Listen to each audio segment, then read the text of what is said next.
মুসাফির এসছে, কোথা থেকে এসছেন? মাদ্রাসা থেকে, অমুক মাদ্রাসা থেকে। আচ্ছা ভাই থাকুন, আমার বাড়িতে শরবত খাবে। আমাদের দোষ কি বলুন তো? যদি দেখে মসজিদে 10টা মুসাফির আছে, ইফতারি লাগবে, ও আর আসরে নামাজ পড়তে আসবে না। জোরে যদি দেখে 10 জন আছে, বউকে বলবে মশলাটা দে তো। বলে হ্যাঁ তুমি মসজিদ যাবে না? না না 10টা মৌলবি আছে, কাকে ইফতারি করাবো, এখনই আমাকে ইমাম সাহেব বলবে একজনকে করাও, ওই জন্য যা বুঝবে। সে কত নেকি পাবে বুঝতে পারছেন? আরে ভাই, আপনি একটা খেজুর আর একটা কলা দিয়ে ইফতারি করবেন, 1 গ্লাস শরবত দিয়ে, আপনার মেহমানও সেটাই খাবে, আপনি 70 গুণ নেকি পাবেন। 70 গুণ নেকি পাবেন। আমার ভাই, আপনাদেরকে অনুরোধ করে বলছি, এই রমজান মাসে ইচ্ছাকৃতভাবে কেউ রোজা ছাড়বেন না। জোরে বলুন ইনশাআল্লাহ।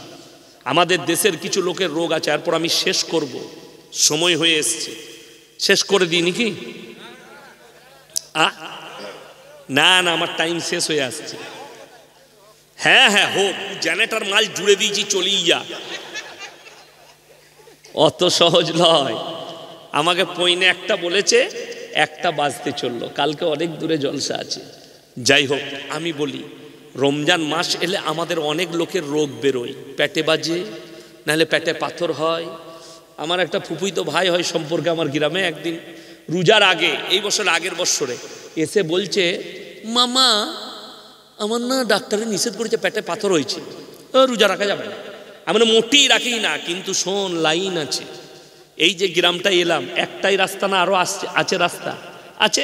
আল্লাহ তাআলা আরো রাস্তা রেখেছে। একটা গ্রামে ঢোকার জন্য যেমন অনেকগুলো রাস্তা থাকে, আল্লাহ তাআলা রাস্তা রেখেছেন। যদি তোমরা রোজা রাখতে না পারো অসুস্থতার কারণে, ফিদিয়াতুন তাআমু মিসকিন, তোমরা মিসকিনকে ফিদিয়া দাও। আপনি খুঁজলেন, আপনার গ্রামে মিসকিন নাই, মাদ্রাসায় কোনো ছাত্র আছে, তাকে দিয়ে দেন। সে কি করবে? রোজা রাখবে, নেকিটা আপনি পাবেন। তাকে আমি বললাম অসুবিধা নাই। বললে ভাই কত করে লাগবে? আমরা তুই কিরকম খাস তুই জানিস?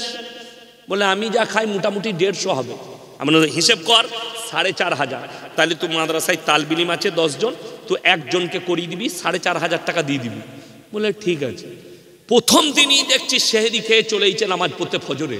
আমরা তুই যে বলি রোজা রাখতে পারবো না, বলে না না ভাই যা হবে রেখে দেবো। ওই যে টাকা বলেছি, টাকার নাম বাবাজি। ও দেখলে লোকে কেন খায়, আমি খাই।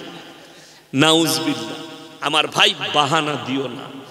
আমি গত বৎসরের বলছি, পেপারে একটা ফটো উঠেছিল, মানে আনন্দবাজার ছেপেছিল না বর্তমান, যে বর্ধমানে হাই রোডের গায়ে ফাগুপুরের কাছে পার্কিংয়ে একজন ইউপি ড্রাইভার, সে গাড়ির ওপরে মগরবের নামাজ পড়ছে ইফতারি করে। আর আমাদের দেশের ছেলেরা বলে আমি ডাম্পার চালাই বলে রোজা রাখতে পারি না। এটা মিথ্যা কথা এবং বাহানা। এই ধরনের কাজ করবেন না। কষ্ট হলেও রোজাটা রাখুন। আল্লাহ তাআলা আমাদের সকলকে কবুল করুক, আজকের রাত্রিকে কবুল করুক, আজকের জলসাকে আল্লাহ কবুল করে লেখ। আমার মায়েদিকে আমি অনুরোধ করব, কোরআনে আছে ওয়াদরিব খুমুরিহিন্না আলা জুনুবিহিন, হে নারী তোমরা পর্দা নির্ধারিত করো, তোমরা কোনোদিন ধর্ষিতা হবে না, লাঞ্ছিত হবে না, নিজেদিকে পর্দায় নিয়ে আসুন। আমার ভাই, আপনারা আমার জন্য দোয়া রাখবেন, আমি আপনাদের জন্য দোয়া রাখি। হায়াত বাকি, মুলাকাত বাকি। তবে একটা কথা বলে যাই, 12টার বেশি জলসা করবেন না। বক্তারও নামাজ যাবে, শ্রোতারও নামাজ যাবে। আমার কতক্ষণ বলা হলো? আমি চেপেছি কটায়? কথা বলে না, 11:45। আমার 1 ঘন্টা 5-10 মিনিট বলা হচ্ছে, তাই তো? আপনাদের কি মনে হয় আমি 2 ঘন্টার কমে কোথাও কথা বলি না? আমার বাঁধা টাইম 2 ঘন্টা, যখন চাপব। কিন্তু আজকে আব্দুল হাফিজ ভাই আমাকে একটু রেস্ট দিয়েছেন, ওই জন্য শুকর আদায় করি। একটু কম বলতে হলো, আপনারা দোয়া রাখবেন। আর 10 মিনিট আমি বলি একটা কথা, আমাকে যদি 9টায় চাপাতেন আমি 12টা বাজিয়ে ছেড়ে দিতাম। কি বুঝলেন? বেশি রাত্রি পর্যন্ত জলসা উচিত নয়।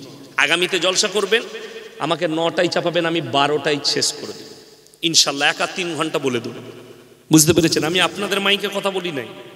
বক্স ফক্স ওয়ার যে মাইক ম্যান লাগাইছে আমার মাইকটা, ও দেখে দিয়েছে এটা মাইকটা কি আছে। আমি যদি সারা রাত কথা বলি, আমার গলার আওয়াজ এতটুকু কিচ্ছু হবে না। ঠিক বলেছি তো মাইক ম্যান?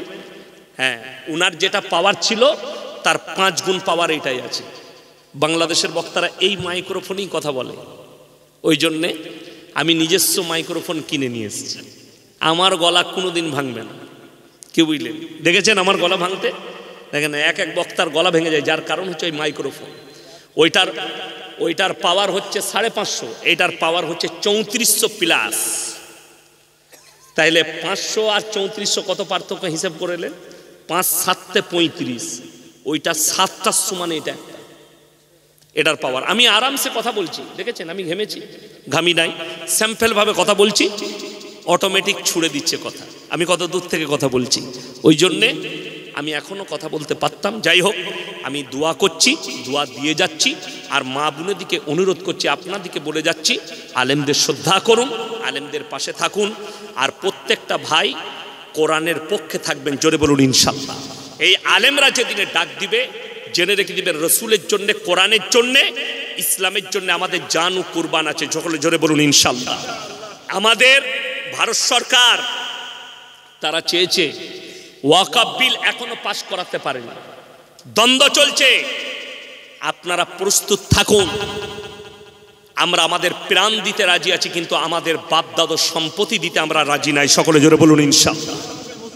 আমার ভাই দোয়া হয়ে যাবে, আপনি উঠবেন না ভাই, এই 5 মিনিট ভাগবেন না, আমাকে 2 মিনিট বলতে দেন। বসুন। দেখুন, আমি আপনাদেরকে সচেতনমূলক কথা বলছি, কিছু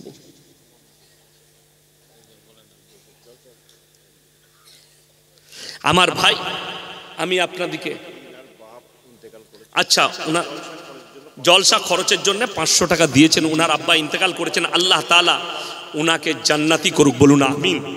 আল্লাহ ওনার কামায়ে বরকত দেখ, হায়াতে বরকত দেখ। আমার ভাই আপনাদিকে বলি, আলেমরা যখন আপনাদিকে ডাক দিবে, আপনারা সবাই প্রস্তুত আছেন তো? জোরে বলুন ইনশাআল্লাহ। দেখুন, যারা মনে করছে মসজিদ মাদ্রাসা ভেঙে দেবো, আপনারা বলুন তো, ইমানদারির সঙ্গে মসজিদ মাদ্রাসা ভেঙে দিলে আমাদের দিল আর দিমাগ থেকে রসুল আর আল্লাহর মহব্বত মিটাতে কেউ পারবে? পারবে না। একটা কথা মাথায় রাখবেন, আমরা আলেমরা আপনাদের সামনে আছি, আপনারা খালি পেছনে থাকবেন, সকলে জোরে বলুন ইনশাআল্লাহ। আমাদের উলামারা 56,000 উলামা দেশ স্বাধীনের জন্য যদি প্রাণ দিতে পারে, আমরা আমাদের বাপ দাদর সম্পদকে বাঁচানোর জন্য 56 লাখ ভারতের আলেম রেডি হয়ে আছে, আমরা থাকবো, জোরে বলুন ইনশাআল্লাহ। আল্লাহ তাআলা আমাদের সকলকে কবুল করুক, আমিন। ওয়া আখিরু দাওয়ানা আনিল হামদুলিল্লাহি রাব্বিল আলামিন।